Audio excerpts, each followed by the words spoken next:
हरे कृष्णा। जब जगन्नाथ मंदिर नहीं था तो भगवान किस रूप में थे उससे पहले, ये जानने के लिए यूट्यूब में आपका स्वागत है। हरे कृष्णा। पहले जगन्नाथ मंदिर नहीं था और इस रूप में भगवान प्रकट नहीं हुआ था। तब भगवान नील माधव के रूप में प्रकट थे। उधर नीलांचल पर्वत पे रोहिणी नामक एक बहुत बड़ा कुंड था।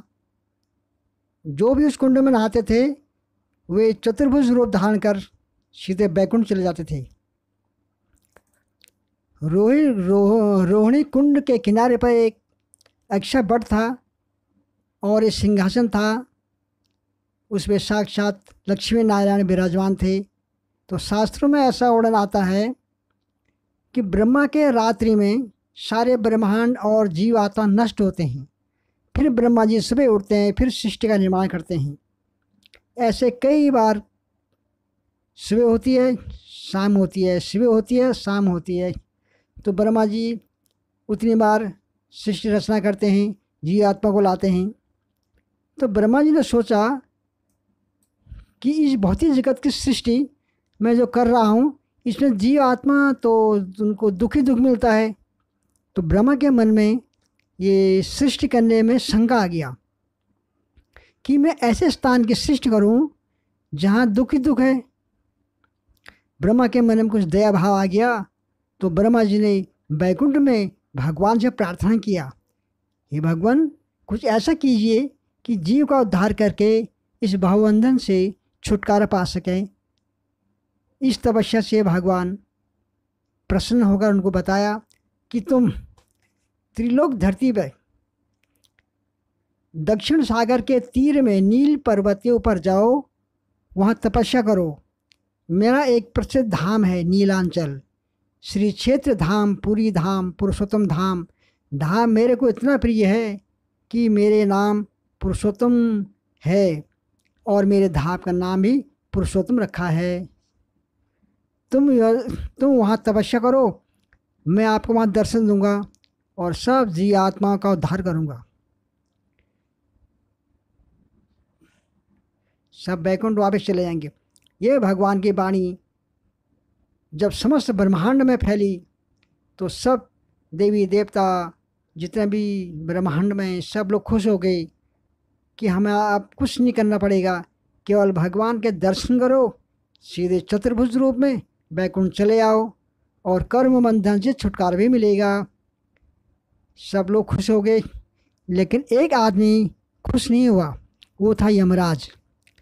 यमराज ने जैसे यह समाचार सुना कि ब्रह्मा जी नीलांचल में रोहिणी कुंड में तपस्या, उनकी वहाँ तपस्या करने से भगवान सबको दर्शन देंगे और जो दर्शन करेगा वो सीधे चतुर्भुज प्राप्त कर वापस बैकुंठ धाम पहुँच जाएगा। तो यमराज यमलोक से दौड़ते हुए पूरी धाम में आए और रोहिणी तट पर सिंहासन पर लक्ष्मी नारायण विराजमान थे। उनको दंडवत प्रणाम किया और ज़ोर ज़ोर से उनकी स्तुति करने लगे। भगवान लक्ष्मी नारायण उनकी स्तुति से बहुत खुश हो गए और बोले, यमराज जी क्या मांगते हो मांगो। तो यमराज बोलते हैं कि आप पहले मुझे शपथ दीजिए, शपथ कीजिए कि मेरी अभिलाषा पूर्ण करेंगे। लक्ष्मी नारायण बोले हैं ठीक है आप बोलो। यमराज बोलते हैं कि आपके दर्शन से सब लोग बैकुंठ चले जाएंगे, तो मैं यहाँ क्या करूँगा अकेला, इसलिए मेरी आपसे प्रार्थना है कि आप किसी को दर्शन नहीं दो। अब भगवान और लक्ष्मी एक दूसरे को देखते हैं। तब लक्ष्मी जी बोलती है कि ये श्री क्षेत्रपुरी धाम जो हमारा नित्य लीला धाम है, इस स्थान को छोड़कर हम कहीं नहीं जा पाएंगे और यमराज जीवों का पाप पुण्य का दायित्व का भार आपको सौंपा गया है। ये श्री क्षेत्रपुरी धाम 5 एकड़ में है, 3 एकड़ तो ज़मीन में है और 2 एकड़ पानी में, रेत में। इसलिए पुरी को संघ क्षेत्र भी कहते हैं। लेकिन तुम पाप पुण्य के विचार इस संघ क्षेत्र के बाहर करेंगे। पूरी क्षेत्र के अंदर जितने जीव आत्मा पशु पक्षी प्राणी हैं उनका पाप पुण्य का भार जगन्नाथ जी करेंगे। आपका कुछ भी अधिकार नहीं है। आप कहते हैं कि किसी को दर्शन नहीं देना तो हम रेत बालू में छिप के रहेंगे। और यमराज, आप तो जानते ही हैं कि भगवान सर्वशक्तिमान होने से मेरे भक्त मेरे से ज़्यादा और शक्तिमान हैं। बहुत दिनों के बाद मेरा ये शुद्ध भक्त इंद्रधुम्न राजा यहाँ आएंगे। उनकी भक्ति इतनी तीव्र है कि हम उनकी भक्ति को संभाल नहीं पाएंगे। तब हम आत्म प्रकाश करेंगे।